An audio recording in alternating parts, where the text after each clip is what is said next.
Marcus had always dreamed of owning a place where he could truly escape the noise of the world. For years, he worked long shifts, saved carefully, and looked for the right land where he could find peace. After a long search, he finally found it, a wide stretch of ranch property with green fields, tall trees, and a quiet lake hidden at the edge. To him, it was more than just land. It was a dream come true, a place where he could rest, reflect, and feel at home in nature. The lake became his favorite spot. It wasn't the largest lake, but it was calm, still, and full of life. The water reflected the sky like glass in the mornings, and the air around it was always cool and fresh. Marcus often thought of the lake as his personal sanctuary, where no stress or noise from outside life could disturb him. It gave him a sense of freedom he had never felt before. One weekend, after a busy month of work, Marcus decided he needed time away from phones, meetings, and the city. He packed a small tent, a few cooking supplies, and his fishing rod. He wanted nothing complicated, just a simple camp by his own lake.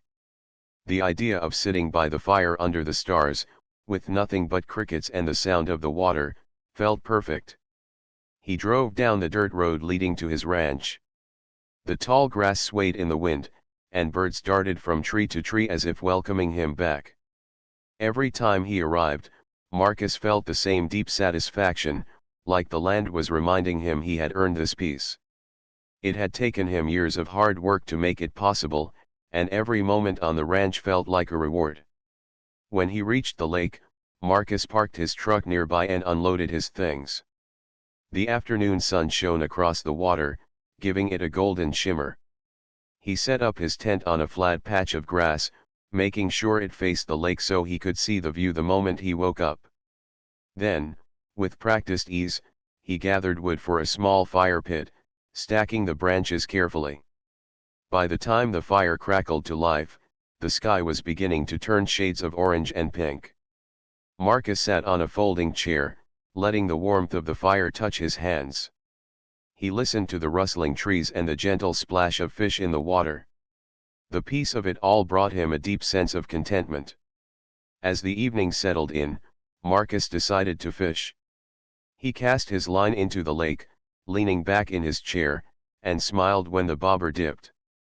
Fishing was never about catching something quickly for him. It was about patience, silence, and the rhythm of waiting. Sometimes he caught fish, sometimes he didn't, but either way, the lake always gave him a calm he couldn't find anywhere else. Later, he cooked a simple meal over the fire.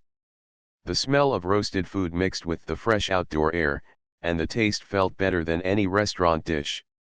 He ate slowly, appreciating every bite, not because it was fancy but because it was his fire, his meal, his land. Night fell, and the stars came out, brighter than anything in the city. Marcus lay back on a blanket, looking up at the endless sky. The silence of the ranch made the stars look sharper, as if they were closer than usual. He thought about how far he had come in life and how this land was a symbol of his effort. He was proud, but also humble, because he knew not everyone had the chance to own something like this. For Marcus, the camping trip wasn't about adventure or thrill. It was about peace. The world often felt busy, noisy, and full of expectations. Here, he didn't have to answer to anyone. He didn't have to rush. He didn't have to be anyone but himself. It was a gift he gave to his own soul, a reminder that he deserved to rest. As the fire burned low, Marcus heard the sounds of the night frogs croaking, insects singing, and the occasional splash of a fish jumping. He smiled to himself, wrapping a blanket around his shoulders. The cool night air felt refreshing. He thought about his family and how proud they would be if they could see him now, a man who worked hard and built a life strong enough to include this place of peace. He sat for a long time, simply breathing and appreciating. In that moment, nothing else mattered, not the deadlines, not the noise of traffic, not the stress that often tried to follow him. Out here, only the lake and the land had a voice. They whispered of patience, balance, and belonging. When Marcus finally lay down inside his tent, he left the flap open just a little so he could still see the stars. The ground felt firm beneath him, and the gentle sound of crickets lulled him into sleep. He thought about how grateful he was to have this land to return to whenever he needed it. He didn't know what tomorrow would bring, but tonight, he had found what he had been looking for: peace. The next morning, sunlight poured across the lake, waking Marcus naturally. He stepped out of the tent, stretched, and felt the cool grass under his bare feet. Birds were already active, filling the air with cheerful songs. He brewed coffee over the fire and sat by the lake, holding the warm cup in his hands. The day had just begun, and already he felt renewed. To him, this weekend wasn't just a camping trip. It was a way of reconnecting with the best parts of life. He had built this dream for himself, and each moment on the ranch reminded him that all the effort had been worth it. For Marcus, the ranch was never just land. It was freedom, it was peace, and it was home. Marcus had no idea that while he was enjoying the calmness of his land, a very different picture was forming just a short distance away. His ranch was large, and though it was private property, there were neighborhoods nearby that were governed by a homeowners association, or HOA. These neighborhoods had their own rules about what people could do, where they could walk, and how they could use shared spaces. The lake, however, was not theirs at all. It sat completely on Marcus's property, surrounded by his land. But many of the residents often passed by on their daily walks, and over time they had grown used to thinking of the water as a community view, even though it wasn't. That weekend, as Marcus set up his camp, a few neighbors noticed smoke from his fire pit rising gently into the air. From far away, they saw the faint glow of a campfire and a man sitting by it. Some of them had never seen Marcus before, and those who had didn't recognize him immediately in his casual camping clothes. Instead of assuming he might be the owner, a different thought came to their minds. They believed someone from outside had wandered in to use their lake. One woman paused on the walking trail near the edge of her neighborhood and squinted at the figure in the distance. She frowned and pulled out her phone. "Who is that?" she whispered to herself. "That doesn't look right." Instead of checking facts or remembering that the lake was actually on private ranch land, she jumped straight to conclusions. She called another neighbor, who quickly spread the word. Within a short time, a handful of HOA members were exchanging messages about the man camping at the lake. The tone of their conversation was filled with suspicion. "It looks like he set up a whole camp," one said. "Is that even allowed? We should do something." No one among them stopped to ask, "Whose land is it really?" Instead, they acted as if they had authority.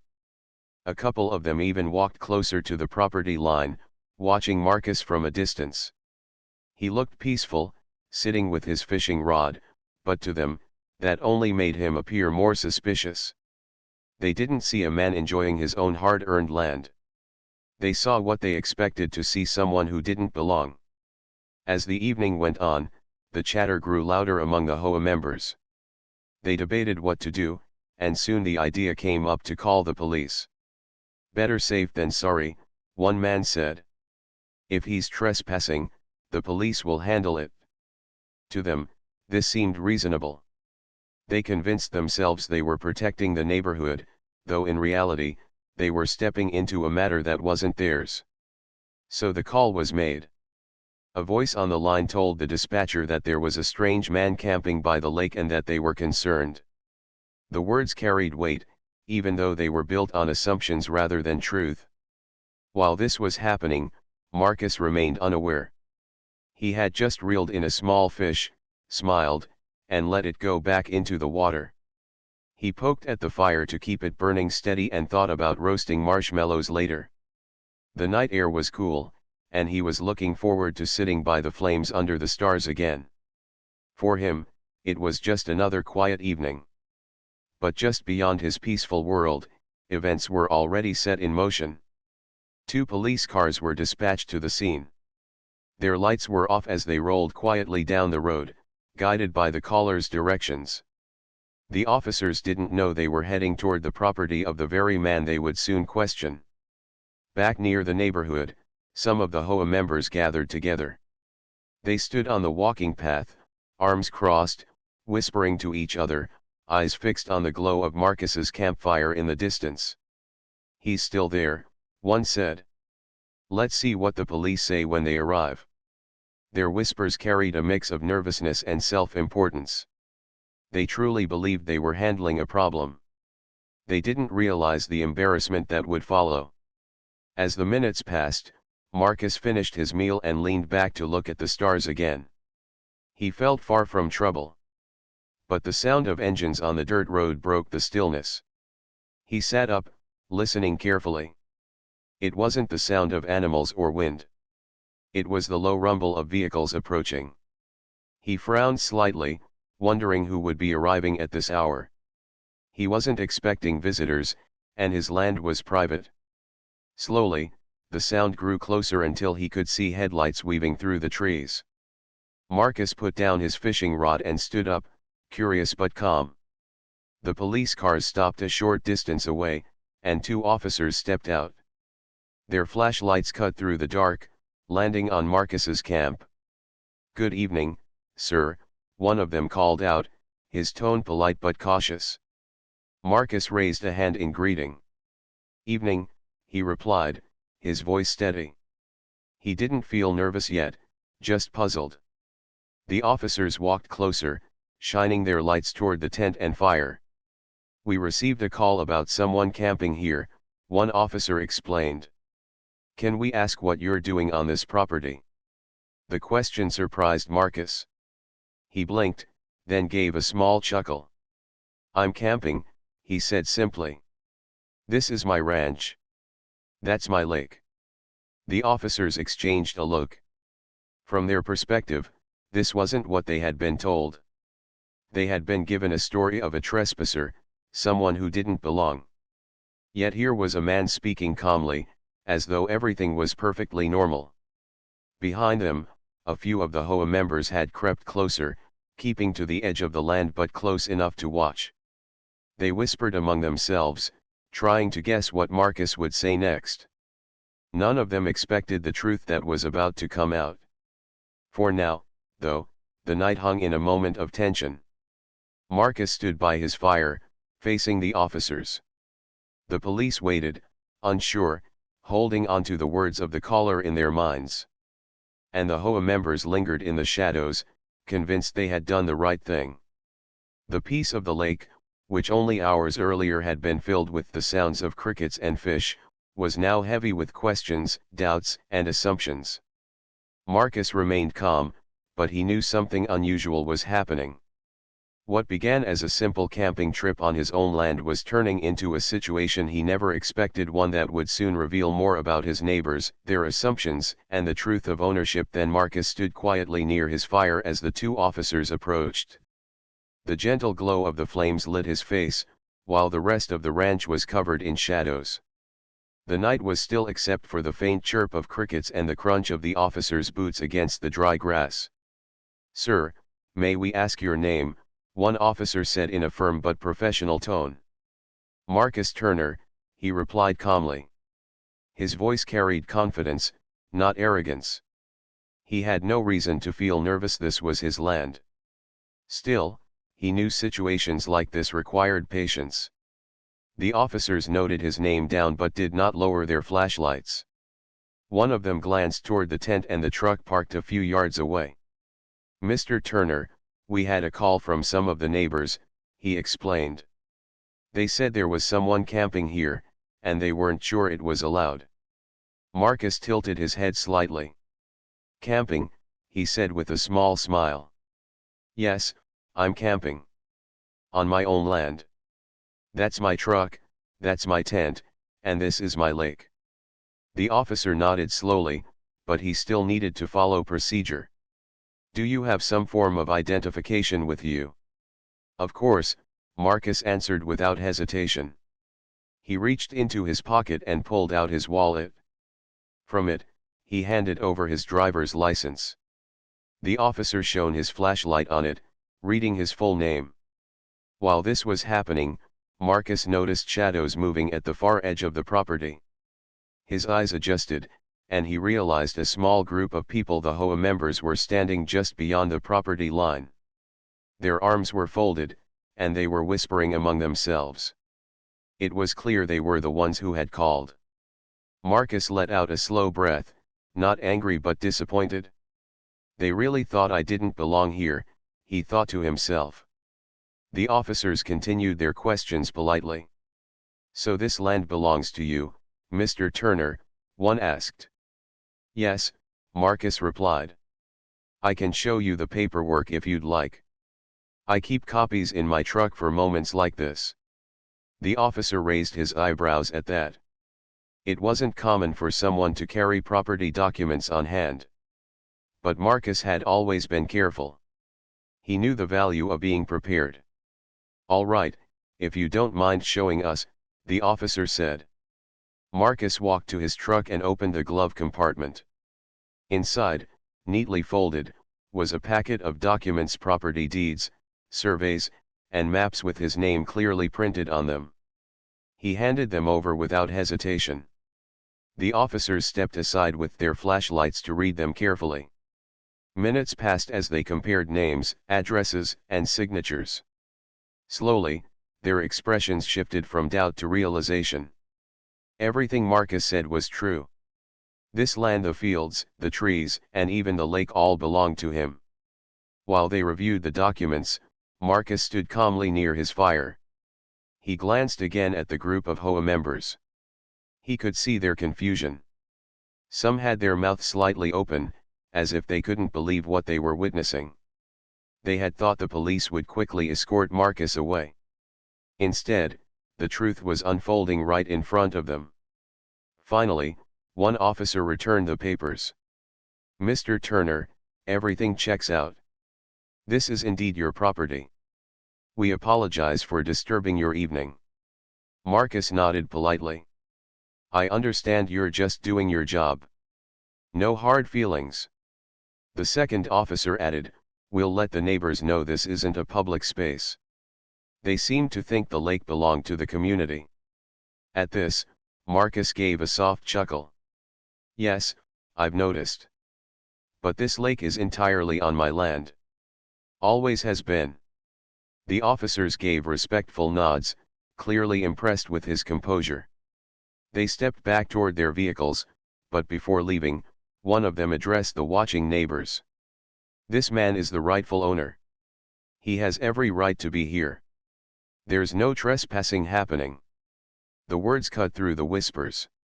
The HOA members stiffened, their earlier confidence draining away. They hadn't expected such a clear outcome. One woman tried to protest quietly, saying, but we thought. The officer interrupted firmly. It's private property. If you're walking near here, you're the ones at risk of trespassing. Silence fell among them.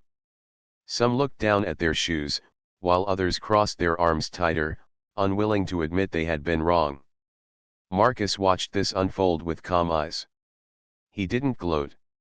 He didn't raise his voice. Instead, he let the silence speak for itself. The truth was obvious now, and nothing more needed to be said. When the police cars finally pulled away, the night returned to its natural stillness. The sound of frogs croaking at the lake's edge rose again. The fire crackled softly, casting orange light on Marcus's face. The neighbors lingered a little longer, shuffling uncomfortably.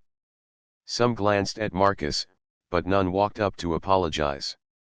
One by one, they drifted back toward their homes, their whispers fading with them. Marcus sat down again in his chair. He leaned back and looked at the sky, where the stars still shone brightly. The tension of the past hour began to melt away, replaced once again by the peace of the ranch. He stirred the fire gently with a stick, watching the sparks float upward. In his mind, he replayed what had happened. He wasn't surprised that people had made assumptions about him. It wasn't the first time in his life someone had questioned whether he belonged somewhere. But each time it happened, he reminded himself of the same truth: he had worked hard for everything he owned. He belonged here, and no one could take that away. As the night stretched on, Marcus found himself more reflective than before. He thought about how quickly suspicion had turned into action. A group of neighbors had gone from seeing smoke to calling the police, all without asking him directly. It was a lesson about how people often react first and think later. Yet Marcus refused to let bitterness take over. Instead, he chose to see it as another reminder to stand tall in who he was. He had done nothing wrong. He was simply enjoying the fruits of his labor, sitting by a lake that belonged to him. Later, when the fire had burned low, Marcus added one last log and watched the flames rise again. His heart was steady, his mind calm. The incident had passed, and though it left a mark, it hadn't stolen his peace. He whispered softly to himself, "This land is mine. And no one can take away the joy I find here." The stars above seemed to twinkle brighter, as if agreeing with his words. With that, Marcus wrapped himself in a blanket and leaned back, determined to continue his camping trip. He wouldn't let the assumptions of others end his peaceful weekend. If anything, he felt more connected to his land than ever before. The lake reflected the moonlight, shining quietly, as though it too stood witness to the truth. Marcus smiled gently. Whatever challenges might come tomorrow, tonight he was exactly where he was meant to be. The morning after the long night, Marcus woke up to the gentle warmth of the rising sun.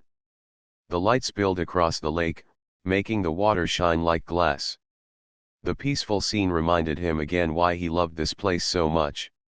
He stretched, brewed coffee over the campfire, and sat quietly as birds filled the air with their cheerful songs. But while Marcus enjoyed his morning, the neighborhood nearby was buzzing with quiet talk.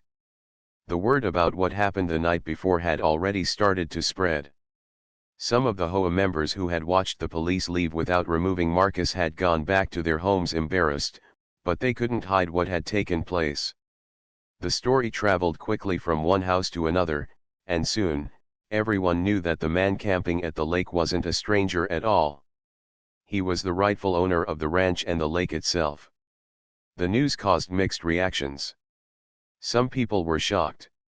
Others felt uncomfortable because they realized assumptions had led to an unnecessary scene. A few were defensive, insisting they had only been trying to protect the community. Yet, deep down, most of them knew they had acted without knowing the full truth. Later that day, as Marcus was fishing at the edge of the lake, he noticed a couple walking down the path near the property line. They slowed their steps, glancing in his direction, clearly unsure whether to greet him or not. Marcus nodded politely, but the couple quickly looked away and kept walking. Their discomfort was easy to see. Marcus sighed softly. He wasn't angry at them, he simply wished they had chosen to see him differently from the start. He turned his attention back to the lake, watching the ripples spread gently across the surface. The fish weren't biting that morning, but he didn't mind. For Marcus, fishing wasn't about catching. It was about patience and peace. Around noon, Marcus packed up his fishing rod and sat down at his campfire again. The memory of the officer's visit still sat in his mind, but now it no longer felt heavy. Instead, it reminded him of something important: how easily assumptions could cloud judgment.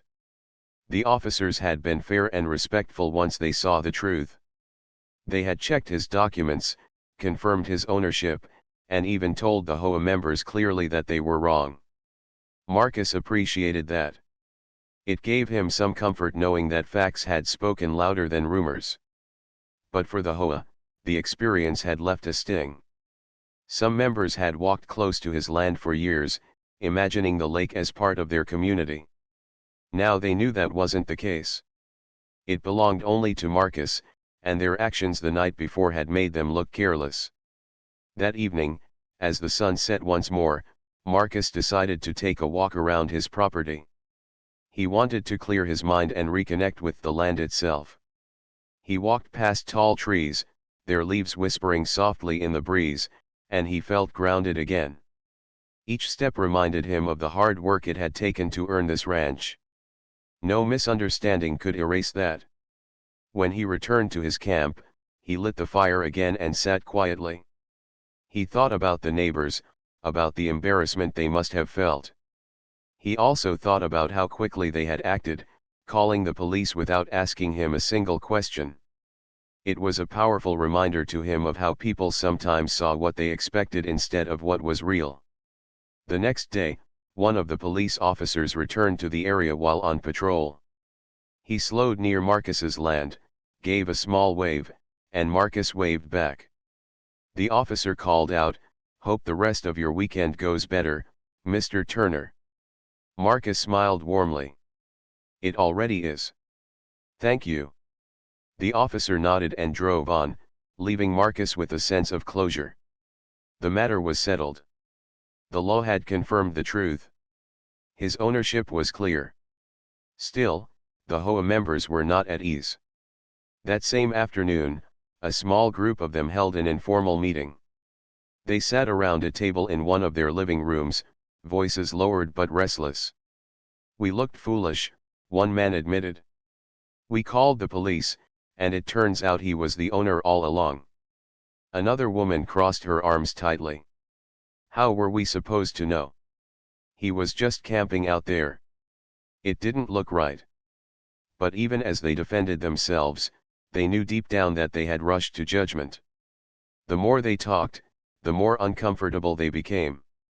They had learned a lesson they couldn't ignore: they didn't have authority over land that wasn't theirs. And they had treated Marcus unfairly because of their assumptions. Meanwhile, Marcus chose not to dwell on their embarrassment. He wasn't interested in arguments or tension. Instead, he focused on what mattered most: his connection to his land. He continued his camping trip exactly as he had planned. He cooked simple meals, told himself quiet stories while staring at the fire, and slept under the stars. Each night reminded him that he didn't need anyone's approval to enjoy what belonged to him. By the third night, Marcus felt lighter. The tension of the confrontation had faded into memory. He no longer replayed the officer's questions in his head.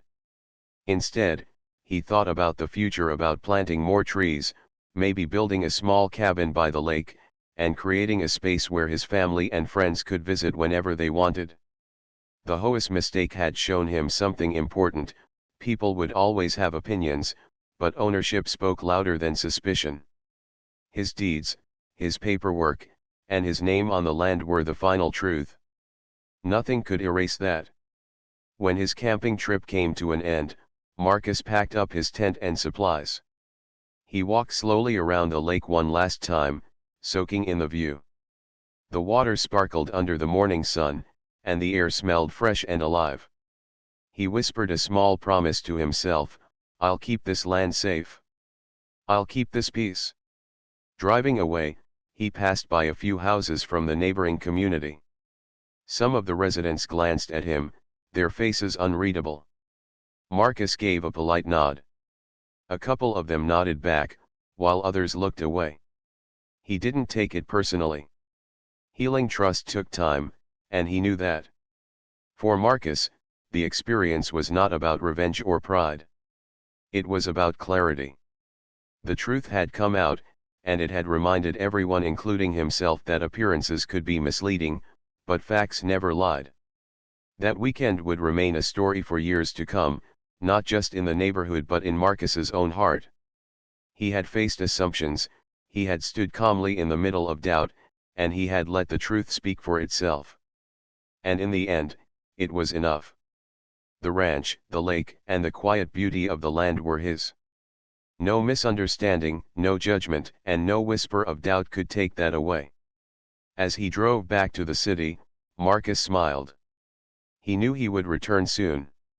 And when he did, the land would be waiting for him, ready to welcome him back with the same peace it always offered. When Marcus returned to his regular routine after the weekend at his ranch, the memory of what had happened stayed with him. He went back to work, met with friends, and continued his daily life, but in quiet moments, He often thought about the lake, the fire, the stars, and the neighbors who had called the police on him. At first, he felt a little unsettled. The ranch had always been his sanctuary, the one place he believed nothing could disturb. Yet that weekend had shown him how quickly people's assumptions could bring tension even to a place of peace. Still, he refused to let the memory be something bitter. Instead, Marcus chose to see it as a lesson. The more he thought about it, the more he realized the incident wasn't only about him. It was about the way people often act before they truly understand. The neighbors hadn't meant to bring trouble, but they had acted out of suspicion instead of curiosity or kindness. It reminded Marcus of how important it was to stand calmly and let the truth speak for itself. A week later, Marcus returned to the ranch. As soon as he drove down the familiar dirt road and saw the lake shimmering in the distance, all the tension inside him faded. The ranch welcomed him back like an old friend. The trees whispered in the breeze, and the air felt fresh and clean. He parked by the lake, stepped out of his truck, and took a deep breath. This time, there were no police cars, no flashlights, and no suspicious whispers. It was just him and the land. He set up a chair near the water and sat quietly for a long while, watching the ripples spread across the lake. He thought about how easy it would have been to let anger take root, but he was glad he hadn't. By keeping calm, he had allowed the officers to see the truth clearly. By showing respect even when he was questioned, he had turned the situation into one where dignity won. A few days later, while he was walking near the edge of his property, Marcus noticed a woman from the neighborhood standing by the path. She seemed hesitant, shifting her weight from one foot to the other. Finally, she offered a small wave. "Hello," she said softly. "Hello," Marcus replied with a polite nod. There was a pause before she spoke again. I wanted to say I'm sorry for what happened the other night. I was one of the people who thought you didn't belong here. I realize now that I was wrong." Her words were quiet, but sincere. Marcus appreciated her honesty. He gave her a gentle smile. "Thank you," he said. "It's all right. I understand how quickly people can assume things. What matters is that the truth is clear now." The woman nodded, relieved by his kindness. She walked away looking thoughtful, and Marcus felt a sense of peace settle over him. Not everyone would apologize, but her words showed that some people were willing to grow from the experience. As time went on, the story of the incident continued to circle around the neighborhood. For many residents, it became a reminder to pause before jumping to conclusions. The Hoa, embarrassed by what had happened, became quieter about the lake. Some members who had once spoken with authority about their community space no longer mentioned it. The lesson had been clear: the lake was not theirs, and their assumptions had led to unnecessary trouble. For Marcus, the ranch became even more meaningful after that weekend. He saw it not only as a place of rest but as a symbol of resilience. Whenever he sat by the fire or looked across the water, he remembered that peace wasn't always about silence. Sometimes, peace was about facing challenges with patience and letting truth rise above noise. One evening, Marcus invited a close friend to join him at the ranch. As they sat by the lake, roasting food over the fire, Marcus shared the full story. His friend listened carefully, shaking his head in disbelief. "They really thought you were trespassing on your own land?" his friend asked. Marcus gave a small laugh. "Yes. It sounds strange when you put it that way, doesn't it? But that's exactly what happened." His friend looked out at the water and then back at Marcus. "I admire how you handled it. You stayed calm. You didn't let it ruin this place for you." Marcus nodded slowly. "I couldn't let it. This land means too much. If I had let their actions steal my peace, I would have been giving them more power than they deserved." The fire crackled as the two men sat quietly for a while. Then Marcus added, "What I've learned is this: people will always have opinions. Some will judge without knowing the truth. But the truth doesn't change because of their opinion. The truth remains steady, like this lake. His friend smiled and raised his cup of coffee in agreement. To steady truths, he said. To steady truths, Marcus echoed. From that day forward, Marcus continued to enjoy his ranch with a stronger sense of pride. He planted trees along the lake's edge, imagining how they would grow tall and provide shade for future generations. He started sketching ideas for a small cabin, a place where he could bring family for holidays or invite friends to stay. Every improvement he planned reminded him that this land was his reward for years of effort and dedication. As for the neighbors, some still glanced his way with unease when they saw him. Others offered polite nods or even small greetings. Over time, the quiet distance between them became less sharp. They didn't suddenly become close friends, but the tension softened little by little. Marcus didn't expect everyone to change overnight. What mattered to him was that the truth had been spoken, the misunderstanding had been cleared, and his peace had remained intact. On his next visit, Marcus sat by the lake once again, watching the sunset paint the water in shades of gold and pink. He thought about how life often brought challenges when they were least expected. What mattered was how those challenges were faced. He leaned back in his chair, his heart full. "This place will always be mine," he whispered. "Not just in papers or deeds, but in spirit. I earned it, and I'll protect it." The evening breeze rustled through the trees as though agreeing with him. The water rippled gently, reflecting the sky. And Marcus smiled, knowing that no matter what others thought or assumed, the lake would always tell the same story. It belonged to him, and his peace would not be broken.